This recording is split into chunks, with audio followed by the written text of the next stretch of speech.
Hello दोस्तों। आज के इस वीडियो में हम स्टैटिक मिडिलवेयर के बारे में देखेंगे, उसको डिटेल्स में जानेंगे कि स्टैटिक मिडिलवेयर क्या होता है और उसका यूज क्यों करते हैं। तो चलिए आज की इस वीडियो को शुरू करते हैं और देखते हैं कि स्टैटिक मिडिलवेयर क्या होता है। तो सबसे पहले मैं विजुअल स्टूडियो में एक प्रोजेक्ट ओपन हमने किया है। यहाँ पे आप देख सकते हैं static middleware demo, just like एक इम्पटी डॉट नेट कोर का प्रोजेक्ट है। तो डॉट नेट कोर में क्या होता है कि जब भी कोई आप स्टैटिक फाइल को एक्सेस करने की कोशिश करेंगे तो उसके लिए आपको कुछ कॉन्फ़िगरेशन करने की ज़रूरत पड़ती है। डॉट नेट कोर फ्रेमवर्क में सिक्योरिटी रीजन से आपको डायरेक्ट कोई भी स्टैटिक फाइल को एक्सेस नहीं कर सकते हैं। स्टैटिक फाइल क्या होता है कि जैसे आपके जो भी वेब एप्लीकेशन जब भी डॉट नेट कोर में बनाएंगे या एपीआई बनाएंगे तो वहाँ पे कुछ जैसे इमेज आपको एक्सेस करने की ज़रूरत पड़ेगी, या वेब एप्लीकेशन जब बनाएंगे डॉट नेट कोर में तो वहाँ पे आपको सीएसएस एक्सेस करने की ज़रूरत होगी, जावास्क्रिप्ट की फ़ाइल होगी, आपके पास इमेज होगा, एचटीएमएल की फ़ाइल होंगी। तो वो सारे फाइल आप डायरेक्ट एक्सेस नहीं कर सकते हैं डॉट नेट कोर में। उसके लिए आपको कॉन्फ़िगर करने की कुछ कॉन्फ़िगरेशन की ज़रूरत होती है, और उसको एक्सेस करने के लिए हम स्टैटिक मिडलवेयर का यूज करते हैं। तो चलिए उसको देखते हैं। तो डॉट नेट कोर में यहाँ पे आप देख सकते हैं कि मैंने एक इम्पटी डॉट नेट कोर का प्रोजेक्ट क्रिएट किया है।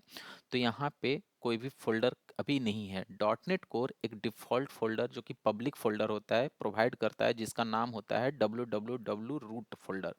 ये फोल्डर क्या होता है कि पब्लिकली फोल्डर होता है। इसमें आप कोई भी इमेज या सीएसएस की फाइल, जावास्क्रिप्ट की फाइल या एचटीएमएल की फाइल को भी आप रखेंगे तो उसको आप डायरेक्ट एक्सेस कर सकते हैं। तो चलिए देखते हैं उसको और देखते हैं कि कैसे हम उसको एक्सेस करते हैं। तो सबसे पहले मैं यहाँ पे एक फ़ोल्डर ऐड कर लेता हूँ डिफ़ॉल्ट। जब आप टेम्पलेट डॉट नेट कोर की वेब एप्लीकेशन की टेम्पलेट या एपीआई का टेम्पलेट जब बनाएंगे, टेम्पलेट सेलेक्ट करके करेंगे, तो वहाँ पे आपको www रूट का फ़ोल्डर क्रिएट किया हुआ मिलेगा।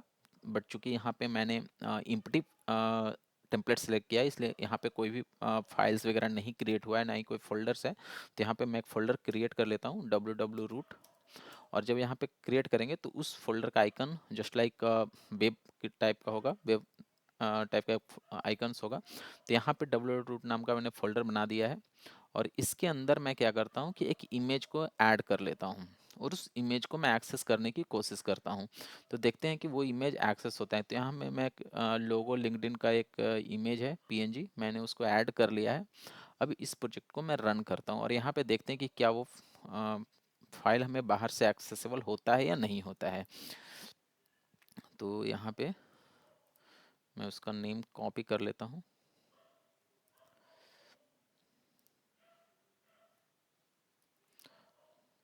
तो यहाँ पे हमारा प्रोजेक्ट ओपन हो चुका है, रन हो चुका है, और यहाँ पे मैं इसको एक्सेस करने की कोशिश करता हूँ। तो यहाँ पे आप देखेंगे कि हमें डायरेक्ट एक्सेस नहीं करने दे रहा है। क्यों नहीं करने दे रहा? क्योंकि डॉट नेट कोर में सिक्योरिटी रीजन से आपको डायरेक्ट एक्सेसिबल कोई भी स्टैटिक फाइल नहीं होता है। उसको एक्सेस करने के लिए आपको कुछ मिडिलवेयर यूज करने पड़ते हैं, कुछ एक्स्ट्रा कॉन्फ़िगरेशन वगैरह करनी पड़ती है। तो उसको हम देखते हैं कि कैसे करते हैं। तो जब भी आप स्टैटिक मिडिलवेयर का यूज करेंगे तो वो मिडिलवेयर जो होता है वो डिफ़ॉल्ट पॉइंट करता है www रूट फोल्डर को, जहाँ की ये www रूट फोल्डर है। तो चलिए हम इसको यूज करते हैं। तो config program dot C S file को ओपन कर लेते हैं, और यहाँ पे जो एंड पॉइंट है map app dot map get, इसके जस्ट ऊपर मैं मिडिलवेयर को यूज कर लेता हूँ, app dot use static files. ये स्टैटिक फाइल जब भी आप यूज स्टैटिक फाइल्स इस मिडिलवेयर का जब भी आप यूज करेंगे तो क्या होता है कि जब भी रिक्वेस्ट आती है सर्वर पे, जब भी कोई स्टैटिक फाइल एक्सेस करने की कोशिश करता है तो सबसे पहले इस स्टैटिक फाइल के पास आता है। ये स्टैटिक फाइल इंटरनल चेक करता है उसके पाथ को। फर्स्ट वो www रूट फोल्डर को चेक करता है कि क्या वो फोल्डर है। उस फोल्डर में फिर वो पाथ को चेक करता है, जिस फाइल को या जिस इमेज को या कोई भी फाइल को आप एक्सेस करने की कोशिश करते हैं, तो उस फाइल को वो चेक करता है, और वो एक अगर एग्जिस्ट करता है तो वो डायरेक्ट क्लाइंट को रिटर्न कर देता है। तो यहाँ पे आप देख सकते हैं कि ये लिखा इस मिडिलवेयर का यूज का यहाँ पे लिखा हुआ है कि files are serve from the path specified in I web host environment, web root path, और I web host environment web root file provider which defaults to the www root sub folder. तो default जो इसका folder होता है वो www root folder होता है। तो चलिए इसको एक्सेस करके देखते हैं फिर से इमेज को, और देखते हैं कि क्या हमें वो इमेज एक्सेसिबल है या नहीं है। तो यहाँ पे हम डायरेक्ट जाते हैं और यहाँ पे करते हैं है, इमेज का नाम देते हैं डॉट एक्सटेंशन। अब यहाँ पे देखेंगे कि उस इमेज को हम बाहर से एक्सेस कर पा रहे हैं, मीन्स कि जो हम www रूट फोल्डर के अंदर इस इमेज को डाले हैं वो इमेज हमें बाहर से एक्सेसिबल हो गया है, क्योंकि हमने उसको मिडिलवेयर के थ्रू कॉन्फ़िगर कर दिया है।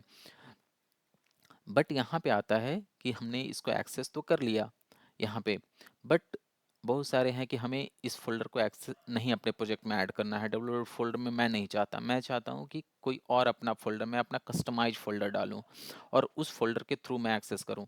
तो अगर इसको मैं अपना कोई और फोल्डर का नाम डाल दूँ, जैसे मैं यहाँ पे इसका रीनेम कर देता हूँ और यहाँ पे इसका नाम रख देता हूँ माई डब्ल्यू डब्ल्यू रूट। मैंने इस फोल्डर का नाम चेंज कर दिया, माई डब्ल्यू रूट कर दिया। अब यहाँ पे जब ये, चूंकि ये डिफ़ॉल्ट फोल्डर है, एक्सेस किसको करता है, डब्ल्यू रूट फोल्डर को करता है, लेकिन अब हमारा फोल्डर का मैंने नाम चेंज कर दिया है, तो क्या ये एक्सेस कर पाएगा? तो अब ये इसको एक्सेस नहीं कर पाएगा, क्योंकि जो यूज स्टैटिक फाइल्स का जो डिफ़ॉल्ट कॉन्फ़िगरेशन फोल्डर होता है वो होता है आपका डब्ल्यू रूट फोल्डर। चलिए मैं इसको क्लीन कर लेता हूँ पहले, और क्लीन करके मैं इसको दोबारा से रन करता हूँ और यहाँ पे देखते हैं कि क्या वो एक्सेस कर पा रहे हैं कि नहीं कर पा रहे हैं। तो दोबारा हम करेंगे तो अभी ये जो एक्सेस हो रहा है, ये एक्सेस एक्चुअल में ये हमारे कैशे से पिक कर रहा है, तो मैं पहले कैशे क्लियर कर लेता हूँ और क्लियर करके दोबारा से इसको एक्सेस करने की कोशिश करते हैं। तो देखते हैं कि क्या एक्सेसिबल है या नहीं है। तो हिस्ट्री में जाता हूँ और पहले मैं इसको हिस्ट्री क्लियर कर देता हूँ, स्पोर्ट्स से रिलेटेड जितने भी हमारे हिस्ट्री हैं तो इसको मैं क्लियर कर लिया हूँ और दोबारा से हम इसको एक्सेस करने की कोशिश करते हैं। तो आप देखेंगे कि ये फाइल जो है वो इनएक्सेसिबल हो गया है, ये हमें एक्सेस नहीं करने दे रहा है। तो इसको, अगर ये आपका सिचुएशन अगर आपके प्रोजेक्ट में इस तरह का आता है जहाँ पे आपको कस्टम फोल्डर बनाने की ज़रूरत पड़ेगी और वहाँ से आपको फाइल को एक्सेस करने की ज़रूरत पड़ेगी, तो उसके लिए आपको अलग से कॉन्फ़िगरेशन करना होता है। और वो कॉन्फ़िगरेशन क्या होता है कि जब भी यूज स्टैटिक फाइल होता है तो वहाँ पे आपको इस फोल्डर का बताना पड़ता है कि जो हमारा वेवरूट फोल्डर्स है वो कौन सा फोल्डर हो गया है। तो पहले मैं इसको रीनेम करके इसका नाम ले लेता हूँ, कॉपी कर लेते हैं। और कॉपी करने के बाद जैसे डब्ल्यू रूट फोल्डर को हमने कॉपी कर लिया, कॉपी करने के बाद हमें कुछ कॉन्फ़िगरेशन करना होता है। तो यहाँ पे जो हमारा बिल्डर्स है, तो इसमें हम करेंगे बिल्डर डॉट, जो हमारा वेब एप्लीकेशन होता है, सॉरी, इसके अंदर जो हमारा ये आर्गूमेंट है जैसे क्रिएट बिल्डर है, तो इसके अंदर हम करेंगे न्यू वेब एप्लीकेशन ऑप्शंस। और इस वेब एप्लीकेशन ऑप्शन के अंदर हमारे कुछ कॉन्फ़िगरेशंस होते हैं, जैसे हम यहाँ पे बता सकते हैं कि वेब रूट का पाथ जो है वो क्या पाथ होगा। तो यहाँ पे हम वेब रूट का जो पाथ है वो हमने पाथ सेट कर दिया जो हमने कॉपी किया था, सॉरी, नेम जेड कर लेते हैं, जो हमने नाम कॉपी किया था उसको हम दोबारा से कॉपी कर लेते हैं नेम को, और इस नेम को हम यहाँ पे पेस्ट कर देंगे। इसका मतलब होता है कि यहाँ पे हमने जो हमारा जो वेब एप्लीकेशन जो हमारा बिल्डर क्रिएट हुआ है उस बिल्डर के अंदर हमने कॉन्फ़िगर कर दिया कि जो हमारा वेब रूट का पाथ है वो कौन से फोल्डर का पाथ है। चूँकि डिफ़ॉल्ट पाथ जो होता है वो www रूट होता है, बट यहाँ पे चूँकि हमने अपने www रूट को रीनेम करके हमने अपना कस्टम फोल्डर बना दिया है और उस फोल्डर के अंदर के स्टैटिक फाइल को हम एक्सेस करने की कोशिश कर रहे हैं, तो उसको पहले बताना होता है, आपको कॉन्फ़िगर करना होता है कि कौन से फ़ोल्डर को आप एक्सेस करना चाहते हैं। तो उस फ़ोल्डर को हमने यहाँ पे नाम ऐड कर दिया और अब नाम ऐड करने के बाद अब चलते हैं इसको रन करते हैं और देखते हैं कि क्या ये फाइल हमें एक्सेसिबल है या नहीं है।